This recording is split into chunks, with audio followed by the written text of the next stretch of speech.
seperti pariwisata, pertanian, perikanan, perkebunan, pokoknya yang menyangkut segala kebutuhan masyarakat Indonesia ini ada di Bima.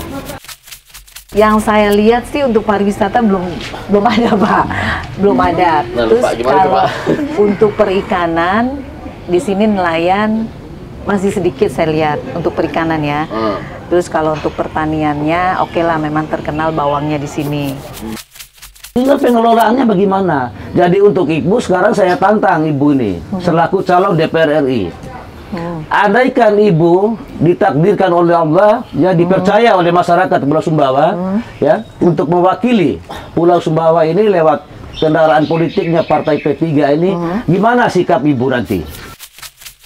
Di sini sebenarnya kalau kita bikin itu cukup pokoknya cukup wah deh. Kalau bisa malah saya ingin melebihi dari Bali dan Lombok kalau bisa, Pak. Banyak orang-orang politik yang mengunjungi di Bima ini mengumbar janji yang luar biasa. Nah, janji. Ini fakta, Bu. Fakta yang terjadi. Ya.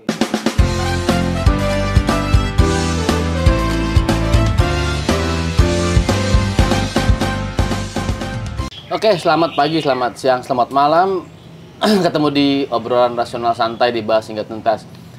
Suasananya agak beda ya. Di sini sekarang ini kita nih Eksplisit TV dan tim Obras lagi keliling di Pulau Sumbawa, Nusa Tenggara Barat. Kita kemarin sudah ke Bima, sekarang di Dompu. Nah, ngomong Bima nih, kita langsung diterima oleh pimpinan DPRD Kabupaten Bima, Bapak Ma'ruf. Siang, Pak Ma'ruf. Siang. Dan ini kader dari Partai Persatuan Pembangunan, Ibu Eka Indra Kumala Juwita. SH, jangan lupa. SH, ya oke. Saya agak sedikit deg-degan nih, karena baru pertama kali ke Bima, diterimanya langsung sama pimpinan DPRD Kabupaten Bima. Teman-teman, kita mau ngobrolin soal yang ringan-ringan dulu deh.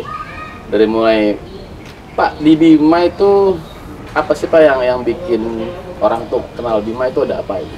Iya. Apanya itu? Sebenarnya Bima ini potensi daerah yang cukup memadai dari segala bidang. Seperti pariwisata, pertanian, perikanan, perkebunan, pokoknya yang menyangkut segala kebutuhan masyarakat Indonesia ini ada di Bima. Semua kumpul di Bima tuh ya? Iya, ada semua di Bima. Kebutuhan masyarakat Cuman Indonesia. kita, ya. Cuman bagaimana cara pengelolaan pemerintah Kabupaten Bima dengan kapasitas daerah yang serba ada ini? Oh, serba ada? Serba ada. Oke, banyak banget yang dipunyai oleh Bima, tapi semua pengelolaannya tergantung dari pemerintah tempat. Bapak bilang ada pariwisata, pertanian, dan lain-lain. Ibu Eka, Ibu Eka ini kan mencalonkan diri untuk legislatif DPR RI ya? Iya. Dari Partai P3. Partai P3 di NTB 1, yang Pulau Sumbawa. Pulau Sumbawa. Ada Bima, ada Dempo ya, Dompu, ada Bima. Bima ya. Nah, bagaimana Ibu ini melihat apa yang tadi Bapak mau sampaikan? Bener nggak tuh pariwisatanya terkenal, perikanan terkenal, sejauh yang Ibu tahu gimana? Kalau yang saya lihat sih untuk pariwisata belum ada, Pak. Belum ada. Nah, terus kalau untuk perikanan di sini nelayan masih sedikit saya lihat untuk perikanan ya. Terus kalau untuk pertaniannya oke lah, memang terkenal bawangnya di sini. Kalau perikanannya agak terkenal juga dengan yang paling ngetopnya ikan asin tuh ya, Pak ya di sini ya. Banyak ikan asin, ikan ekspor ada semua. Cuman tidak sewah yang saya perkirakan. Kan saya lihat kalau di sini kan kata Bapak ada pariwisatanya udah oke, bagus. Tapi kalau saya lihat kayaknya belum ada pariwisatanya. Masih cukup kecil lah kira-kira kalau di sini tuh Pak. Kalau saya lihat. Gimana Pak? Ada apa sih Pak? Kok bisa sampai nggak kelihatan? Itulah tadi kan sudah saya sampaikan. Tergantung dari pengelolaannya. Berarti ada masalah di pengelolaan itu? Di pengelolaan yang bermasalah. Pemerintah. Fasilitasnya, Ibu kan sering turun sekarang kan, walaupun baru beberapa hari di sini sudah melihat langsung bagaimana potensi alam Kabupaten Bima ini, ya. khususnya Pulau Sumbawa pada umumnya. Kan daerah pantai semua, dikelilingi oleh pantai. Iya, saya lihat bagus-bagus. Iya, semalam cuman tuh. bagaimana pemanfaatan lahan yang begitu indah, ya. Objek wisatanya kalau kita kelola dengan baik, saya rasa nggak ada tandingannya. Karangnya masih normal di sini, masih karang alam, belum Iya, hantu, masih. belum apa. Masih bagus Sudah, ya. masih bagus. Tinggal pengelolaannya bagaimana. Jadi untuk Ibu sekarang saya tantang Ibu ini selaku calon DPR RI. Andaikan Ibu ditakdirkan oleh Allah, ya dipercaya oleh masyarakat Pulau Sumbawa, ya untuk mewakili Pulau Sumbawa ini lewat kendaraan politiknya Partai P3 ini, gimana sikap Ibu nanti ketika Ibu jadi? Nah, ini Potensi alamnya sudah luar biasa, Bu. Tinggal Ibu keluarkan unek-unek Ibu, pikiran Ibu. Bagaimana Bima ini bisa bersaing dengan Bali atau Pulau Lombok? Setelah saya tergantung dengan pengelolaan. Entah Ibu mau datangkan investor luar atau gimana lah. Cuman pengelolaannya, fasilitas alamnya udah luar biasa, Bu. Nah, ini menarik Saya rasa teman-teman. seperti itu. Ini sama-sama dari partai yang sama nih. Ya. Pak Maruf ini dari Partai Persatuan Pembangunan, dari P3, dan Ibu ini juga cari dari P3. Tapi ini saling mengkritisi, ini keren banget nih. Iya. Mentang-mentang satu partai nggak iya-iya aja. Nggak Tapi iya-iya aja. ini diserang loh, Bapak ini bilang ada pariwisata, Ibu bilang, mana nggak kelihatan. Nah, ini sekarang ditentang balik sama Bapak. Nah, Ibu gimana nyikapi tadi yang Bapak bilang tadi, apa nih yang mau diperbaiki atau dikembangkan dari pariwisata yang Ibu bawa, apa misinya Pak? ya, insya Allah kalau memang saya duduk nanti di DPR RI Senayan, saya tuh akan membawa misi saya akan memperbaiki ke satu nih Pak, saya akan memperbaiki irigasinya dulu, pengairan. Catat tuh, Pak. Itu. Iya, Pak. Kedua, pertaniannya mengenai pupuk Pak. Saya pingin kalau bisa pupuknya itu tuh di sini itu nggak terlalu mahal, tapi agak murah. Jadi membantu petani-petani di sini. Nah, ketiga, baru saya akan membangun pariwisata yang ada di Kepulauan Kabupaten Bima ini. Kan kalau saya lihat tuh sebenarnya pariwisata di sini sebenarnya kalau kita bikin itu cukup pokoknya cukup wah deh, kalau bisa malah saya pingin melebihi dari Bali dan Lombok kalau bisa Pak. Nah, saya tuh pingin kalau saya duduk di sana nanti saya akan kembangkan dan saya akan tingkatkan pariwisatanya tuh Pak. Saya akan mau bener-bener nggak berjanji kalau saya perjuangkan. Oh Pak, nggak jadi Pak, tapi Ya, memperjuangkan akan Pak. memperjuangkan kalau saya. Ya, oke, ini hal yang menarik sekali. Apa yang Ibu sampaikan baru terkait dengan hal di bidang pertanian, Yes. irigasi dan pupuk. Ya, Pupuk ini, Bu, sebenarnya kita kembali pada pembicaraan awal ini, pembicaraan saya, Ya. penyampaian saya awal. Ya. Dari pemerintahnya, cara pemerintah mengelola pupuk itu sendiri. Oh. Sebab kehadiran pupuk ini, mulai dari pemerintah desa membuat satu rancangan. Jadi target pupuk itu, ya, tergantung dari luas lahan. Luas lahan yang diajukan oleh mulai dari pemerintah desa, kabupaten ke Pupuk Kaltim selaku distributornya pupuk di Indonesia ini. Yang menjadi kendala sekarang, Bu, tidak kurang pupuk sebenarnya. Cuman pemanfaatan pupuk ini, jadi ada jenis tanaman yang memerlukan pupuk itu berlipat ganda. Oke. Dobel penggunaannya, seperti jagung yang ditanam di gunung. Ladang ini, Bu, tidak ada dalam daftar yang namanya ladang. Yang didaftar itu hanya sawah perkebunan. Mau tanam apa saja bisa di situ. Tapi membengkak lahan itu, masuklah ladang. Sementara kebutuhan pupuk petani ladang ini bisa 4 kali lipat. Itulah yang membuat pupuk itu langka. Itu yang membuat pupuk langka. Nah, gimana? Dari segi mana kelemahannya ini? Tetap kembalinya kepada pemerintah. Pemerintah kan harus bisa mengatur. Sudah bisa mengatur dalam hal ini sebenarnya. Maaf saya potong. Iya.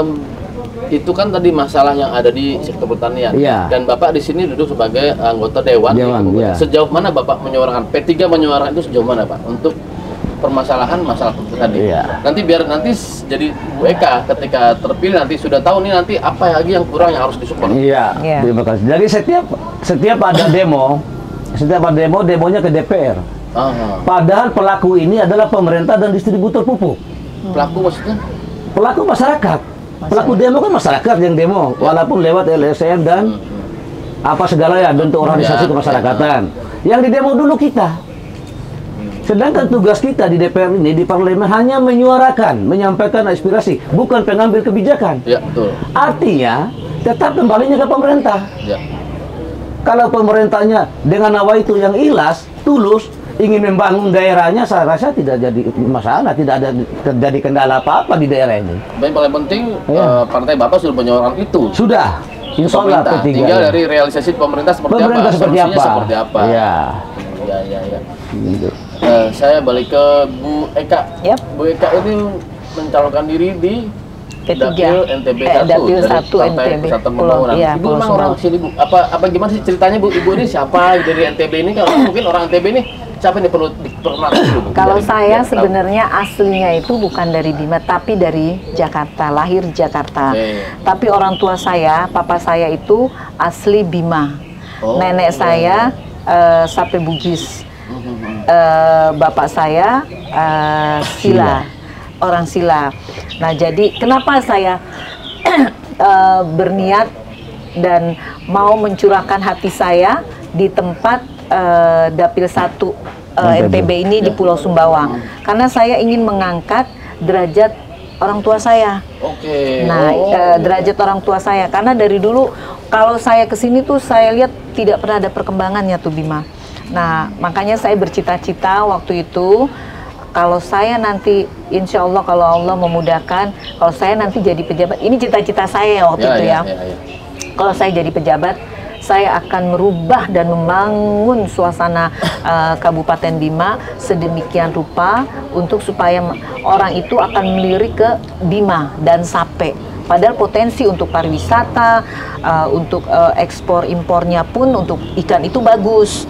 Nah, terus apalagi untuk pertaniannya pun juga lumayan. Tapi kok dari dulu perkembangannya tidak ada perkembangan. Makanya saya berniat Bu. seperti Baik. itu. Baik Bu, Gitu. mudah-mudahan apa yang Ibu sampaikan Ya, terrealisasi nanti ke depan. Soalnya Amin. begini Bu, banyak orang-orang politik yang mengunjungi di Bima ini mengumbar janji yang luar biasa. Nah, Janji. Ini fakta Bu, fakta yang terjadi. Yang udah begitu ya Pak ya? Iya.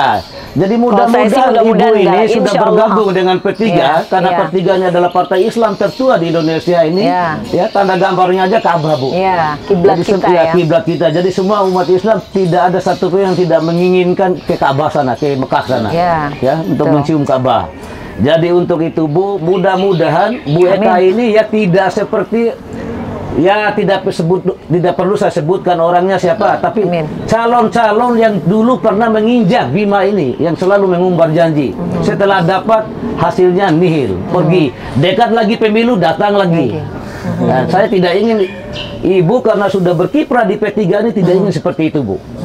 Bu, itu pesan Pak Kalau Mahfud, saya Bu. sih insya Allah enggak. Kalau udah jadi ntar, jangan langsung hilang Bu. Ya Pak ya? Iya. Datang lagi ke sini, Kembali, Bu. kunjungi lagi ke sini, perhatiin Iya. lagi, temuin lagi pemilih Ibu, Iya. dan janji perjuangan Ibu yang tadi mau perjuangan itu, aspirasi mereka tuh pelan-pelan direalisasikan. Ya namanya Siap. berjuang ya Pak. Iya. Ya, Kan insya nggak Allah. selalu perjuangan itu mulus, tapi Iya. yang penting niatnya Ibu ini harus benar-benar kuat dulu untuk membangun ini semua. Pak, ngomongin situasi politik Pak, ini kan 2024 sebentar lagi. Jadi sekarang ini Iya. udah mulai panas-panas. Betul, Nah, betul sekali. situasi di Bima, situasi politik di Bima itu seperti apa sih Pak? Antusiasme masyarakat terhadap politik, Iya. seperti apa sih Pak? Jadi situasi politik di Bima ini tentu UBK sudah melihat langsung kan, ada sudah berapa titik yang dikunjungi oleh UBK, Iya. khususnya di Kabupaten Bima, dalam satu kecamatan saja, ya, jangankan dalam satu kecamatan atau kabupaten, satu desa saja bermacam-macam karakternya masyarakat, Oke, ya betul. beda satu sama yang lain. Jadi Bima ini politiknya ya bisa dikatakan ada levelnya menggunakan kekerasan, Oh, lemah lembut, ya. Jadi segala macam. Segala macam Artinya rupa, kita ya. harus jeli di situ, harus jeli untuk menganalisa keadaan masyarakat Kabupaten Bima ini. Jadi nggak tetap. Bisa saja hari ini A, besok B. Namanya juga manusia sesuai dengan keadaan lingkungannya. dari yang saya ngobrol-ngobrol sama masyarakat, tanya sana tanya sini, Iya. katanya tuh politik itu keras Pak. Keras, betul. Keras sekali. Keras, ya. keras yang dimaksud kayak gimana? Ini buat gambaran ibu nih. Ibu lihat ini kayak gimana coba biar kerasnya Bu. Seperti Jadi, apa kerasnya ya? kerasnya Bima ini nggak menginginkan orang bohong hadir di Bima ini. Oke. Artinya yang mengumbar-ngumbar janji, yang memberikan janji palsu. Nanti ketika ibu turun kembali, bahkan ibu tidak turun pun, kalau ibu sudah sukses, mungkin termasuk dari kita P3 ini karena ibu kita usung, ya, kita usung di partai ini, bukan lagi masyarakat yang mengecamkan ibu, termasuk kita ini yang dari bawah ini karena kita di kabupaten ini, ya, DPR kabupaten ini menerima langsung apa yang disuarakan oleh masyarakat, kita tampung. Ya. Amin. Gitu. Makanya kenapa kita ngotot P3 mau loloskan Ibu Eka ini dengan lintas partai kita. Kita mau jadi perjuangan ini berkesinambungan. Ya. Berkesinambungan. Jadi kita gali dari bawah, kemudian tengah itu dalam artiannya pemerintah provinsi, DPR provinsi. Terus puncaknya yaitu DPR RI yang langsung dengan kementerian, presiden. Kan di situ pengambil kebijakannya nanti. Itulah yang kita butuhkan. Oleh karena itu kita semua pengurus, khususnya Kabupaten Bima, pengurus partai ini bekerja all out untuk menggolkan kader kita, Ibu Eka ini. Oke. Bagaimana Bu melihat situasi yang tadi Bapak Maruf sampaikan Bu, bahwa di sini keras, di sini nggak bisa tuh orang main-main bohong-bohong, berjuang yang harus total. Bagaimana Ibu melihat itu? Apa yang sudah disiapkan sama Ibu terhadap teman-teman partai? Ceritanya kan P3 ini sudah all out mendukung Ibu. Nah, apa yang Bu sudah persiapkan untuk teman-teman? Kalau pribadi saya sudah persiapkan, saya paling cuma hanya banyak silaturahmi. Memang di dalam politik itu kejam, kejam sekali. Tapi gimana saya membawa diri saya kepada masyarakat di sini. Paling saya ibaratnya ya, kalau saya sih cuma hanya banyak silaturahmi dan kita saling berinteraksi kepada masyarakat setempat, apa sebenarnya kemauan dia sama kemauan kita, kan kadang-kadang suka nggak masuk. Saya pingin seperti ini tapi dari masyarakat, oh nggak bisa Bu. Nah, jadi saya harus mengikuti kemauan mereka di sini. Harus ada diskusi. Ya, diskusi yang benar-benar klop lah antara kita. Oke. Teman-teman tadi udah dengar sendiri dua orang kader hebat dari Partai Persatuan Pembangunan yang Pak Maruf sudah duduk di DPRD. Ibu sudah berjuang, tapi mereka tetap saling mengkritisi, mereka tetap saling support. Itu untuk semua, untuk kebajuan masyarakat Bima sendiri. Dan tadi Pak Maruf sudah sampaikan politik Bima keras, tapi Ibu tetap semangat, bahkan mau terjun langsung ke masyarakat. Luar biasa. Ini kami cukup ya salut sama Ibu dan perjuangan teman-teman di partai. Semoga apa yang dicita-citakan, apa yang diharapkan terwujud. Semoga nanti Ibu terpilih menjadi anggota DPR RI dan amanah terhadap masyarakat yang sudah Ibu perjuangkan. Oke teman-teman, sampai sini dulu kita tutup sesi yang pertama ini. Mungkin nanti kita akan ngobrol lagi dengan masyarakat yang lain di Bima ini atau tokoh politik yang lain, karena kita masih terus berkeliling di NTB. Selamat pagi, selamat siang, selamat malam. Bye.